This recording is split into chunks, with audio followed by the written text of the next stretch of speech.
இந்த செய்தியை உங்களுக்காக வழங்குவது யூரோ குரூப் மலேசியா.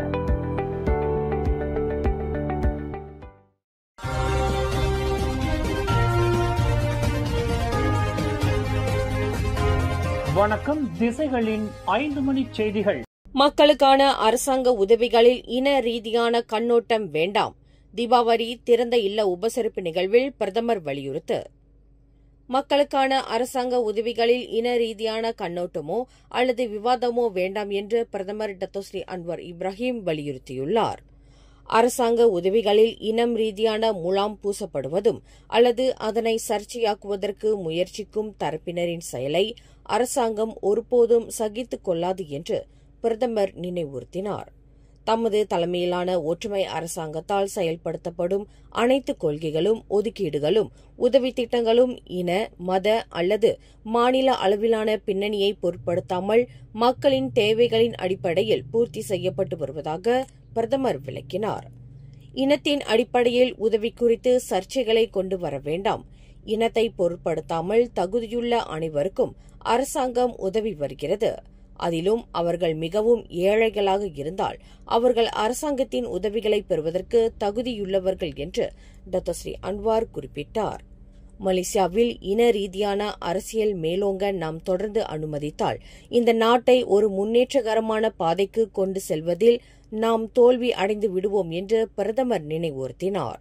நம்மை பலவீனப்படுத்தக்கூடிய இன ரீதியான கதைகள் வேண்டாம் என்று கோலாலம்பூரில் இன்று சனிக்கிழமை இலக்கவியல் அமைச்சு ஏற்பாட்டில் நடைபெற்ற மாபெரும் தீபாவளி விருந்து உபசரிப்பு நிகழ்வில் பிரதமர் மேற்கண்டவாறு கூறினார். பினாங்கு போன்ற சில மாநிலங்களில் வளர்ச்சி திட்டங்களுக்கு ஒப்புதல் அளிக்கும்போது அரசாங்கம் பாராபட்சமாக இருப்பதாக ஒரு சில தரப்பினர் குற்றஞ்சாட்டுகின்றனர். ஆனால் அங்கு மலாய்க்கார அல்லாதவர்கள் பெரும்பான்மையினராக உள்ளனர். அவர்களுக்கும் அரசாங்கம் உதவி சென்றடைய வேண்டும்.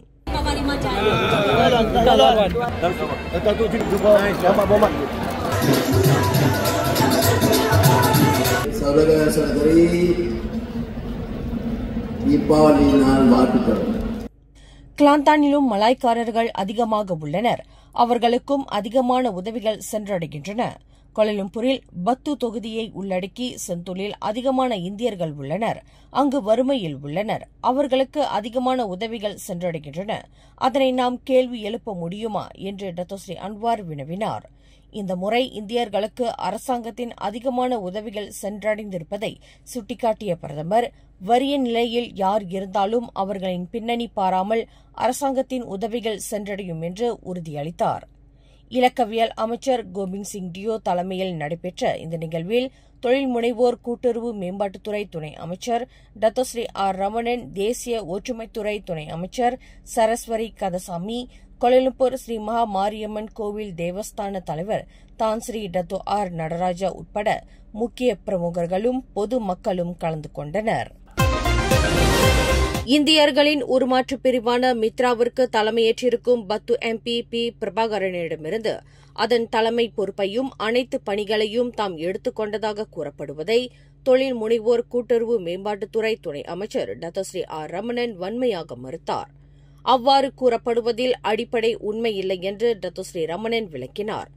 மித்ராவிற்கு தலைமையேற்றிருக்கும் பிரபாகரனுக்கு உதவும் வகையில் அமலாக்க ஒருங்கிணைப்பு பணிகளுக்கு பொறுப்பேற்று அவற்றை கண்காணிக்கும்படி பிரதமர் டத்தோஸ்ரீ அன்வார் இப்ராஹிம் தமக்கு பணித்துள்ளாரே தவிர பிரபாகரனிடமிருந்து தலைமை பொறுப்பை தாம் பறித்துக் கொள்ளவில்லை என்று சுங்காய்புலோ MP-யான டத்தோஸ்ரீ ரமணன் தெளிவுபடுத்தியுள்ளார்.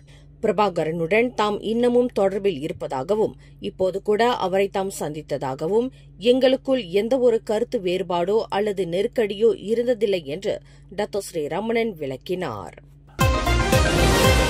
சமூக ஊடகங்களை பயன்படுத்துவதற்கு தற்போது அனுமதிக்கப்பட்ட வயது வரம்பை 13 16 உயர்த்துவது குறித்து அரசாங்கம் ஆராயவிருக்கிறது என்று சட்ட சீர்திருத்தங்களுக்கான பிரதமர் துறை அமைச்சர் டத்தோஸ்ரீ அசலினா ஒத்மன் சைட் தெரிவித்தார். அரசாங்கத்தின் இந்த உத்தேச திட்டம் அமல்படுத்துவதற்கு முன்னதாக அது குறித்து விரிவாக ஆராயப்படும். அதேவேளையில் சமூக ஊடக தளங்களை நிர்வகிக்கின்றவர்களுடன் கலந்துரையாடல் நடத்தப்படும் என்று அவர் விளக்கினார். தற்போது சமூக ஊடகங்கள் குறிப்பாக ஆன்லைனை கண்காணிக்கவும் பாதுகாக்கப்படுவதற்கும் உரிய சட்டங்கள் உள்ளன. அதேபோன்று சமூக ஊடகங்களை பயன்படுத்துவதற்கு எந்த வயதிலிருந்து அனுமதிப்பது என்பது தொடர்பில் பல நாடுகள் மாறுபட்ட வயது வரம்பு நிர்ணயத்தை கொண்டுள்ளன என்று அமைச்சர் சுட்டிக்காட்டினார். இந்நிலையில் மலேசியாவில் 13 வயதுக்கு மேற்பட்டவர்கள் மட்டுமே சமூக ஊடகங்களை பயன்படுத்துவதற்கு அனுமதி வழங்கப்பட்ட போதிலும் அந்த வயது வரம்பை 16ஆக உயர்த்துவதற்கு அரசாங்கம் உத்தேசிக்கும் போது அது தொடர்பான சட்டங்களையும் இயற்ற வேண்டியுள்ளது என்று அசலீனா குறிப்பிட்டார்.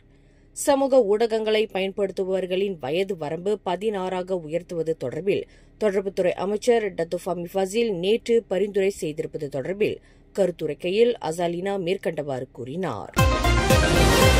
மலேசியாவிற்கு பிழைக்க வந்த இந்திய நாட்டைச் சேர்ந்த பெண்களை வலுக்கட்டாயமாக பாலியல் தொழிலில் ஈடுபடுத்தி அவர்களை சுரண்டி பிழைத்து வந்த கும்பலை போலீசார் வெற்றிகரமாக முறியடித்துள்ளனர் என்று புக்கிடமான் போலீஸ் தலைமையகத்தின் சிஐடி இயக்குநர் டத்து குமார் முத்துவேல் தெரிவித்தார்.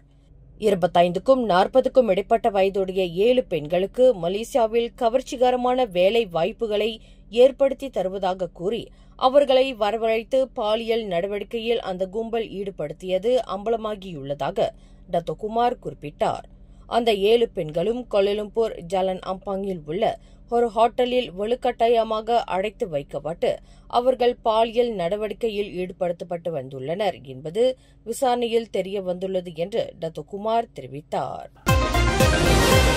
அடுத்த வாரம் 47வது ஆசியான் உச்சநிலை மாநாடு நடைபெறும் போது கோலாலம்பூர் உட்பட கில்லான் பள்ளத்தாக்கில் எந்தவொரு சாலையும் முழுமையாக மூடப்படாது என்று தொடர்புத்துறை அமைச்சர் டத்து ஃபமி ஃபசில் விளக்கம் அளித்துள்ளார்.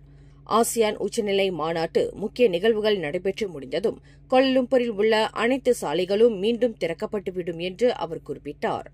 உலகில் முக்கிய தலைவர்கள் கலந்து கொள்ளவிருக்கும் ஆசியான் உச்சநிலை மாநாட்டை முன்னிட்டு கோலாலம்பூர் மற்றும் அதன் சுற்று வட்டார பகுதிகளில் உள்ள பிரதான சாலைகள் முழுமையாக மூடப்படும் என்று கூறப்படுவது தொடர்பில் விளக்கம் அளிக்கையில் டத்து ஃபமி மேற்கண்டவாறு கூறினார். கோலாலம்பூர் அனைத்துலக விமான நிலையத்தில் காம்ப்ளெக்ஸ் புங்காராயா பகுதி மற்றும் சுபாங் ஆகாய படைத்தளம் ஆகியவற்றை இணைக்கும் சாலைகள் மட்டும் வெளிநாட்டு தலைவர்கள் வருகையின் போது மூடப்பட்டிருக்கும். மற்ற வேளைகளில் அவை முழுமையாக செயல்பாட்டில் இருக்கும் என்று அமைச்சர் விளக்கினார். விரைவில் நடைபெறவிருக்கும் சபா மாநில சட்டமன்ற தேர்தலில் லஞ்ச புழக்கத்தை கண்டறிவதற்கும் உரிய நடவடிக்கை எடுக்கப்படுவதற்கும் மலேசிய ஊழல் தடுப்பு ஆணையமான SPRM 40 அதிகாரிகளை களம் இறக்கவிருப்பதாக அதன் தலைமை ஆணையர் டத்தோஸ்ரீ அசம்பாக்கி தெரிவித்தார். லஞ்ச ஊழல் அதிகார துஷ்பிரயோகம் தொடர்பில் பொதுமக்களின் புகார்களை பெறும் பொருட்டு சபாவில் சிறப்பு கண்காணிப்பு குழு அமைக்கப்பட்டுள்ளதாக அவர் விளக்கினார். சபா தேர்தல் நேர்மையாக அதேவேளையில் ஊழலற்ற முறையில் நடைபெறுவதை இந்த சிறப்பு குழு உறுதி செய்யும் என்று அசம்பாக்கி குறிப்பிட்டார். கடந்த செவ்வாய்க்கிழமை பட்டாலிங் ஜெயா பண்டார் உத்தமாவில் உள்ள ஓர் இடைநிலைப் பள்ளியில் 2ஆம் படிவ மாணவனால் 4ஆம் படிவ மாணவி கத்திக்குத்து தாக்குதலுக்கு ஆளாகி உயிரிழந்த சம்பவம் தொடர்பில் அந்த மாணவியின் உடற்கூறு ரீதியான சவ பரிசோதனை அறிக்கை கிடைப்பதற்கு 1 முதல் 3 மாதங்கள் ஆகலாம் என்று போலீசார் தெரிவித்தனர். மருத்துவ நிபுணரின் அந்த அதிகாரப்பூர்வமான சவ பரிசோதனை அறிக்கை கிடைத்த பின்னரே அந்த மாணவியின் உடலில் எத்தனை கத்திக்குத்து காயங்கள் ஏற்பட்டுள்ளன என்பதை துல்லியமாக கண்டறிய முடியும் என்று பட்டாலிங் ஜெயா மாவட்ட போலீஸ் தலைவர் ACP சம்சுதீன் மமட் தெரிவித்தார். கடந்த அக்டோபர் 21ஆம் தேதி மொத்தம் 127 பேரிடம் போலீசார் வாக்குமூலம் பதிவு செய்திருப்பதாக அவர் குறிப்பிட்டார். இச்சம்பவம் தொடர்பில் குற்றவியல் சட்டம் 302 பிரிவின் கீழ் கைது செய்யப்பட்டு தற்போது தடுத்து வைக்கப்பட்டிருக்கும் 14 வயது மாணவனிடம் தொடர்ந்து விசாரணை செய்யப்பட்டு வருவதாக அவர் மேலும் கூறினார். மேலும் செய்திகளை தெரிந்து கொள்ள கீழே இருக்கும் பெல் பட்டனை அழுத்துங்கள். உங்கள் மகிழ்ச்சியை வெளிப்படுத்த லைக் மற்றும் ஷேர் செய்யுங்கள். தொடர்ந்து திசைகளோடு இணைந்திருக்க சப்ஸ்கிரைப்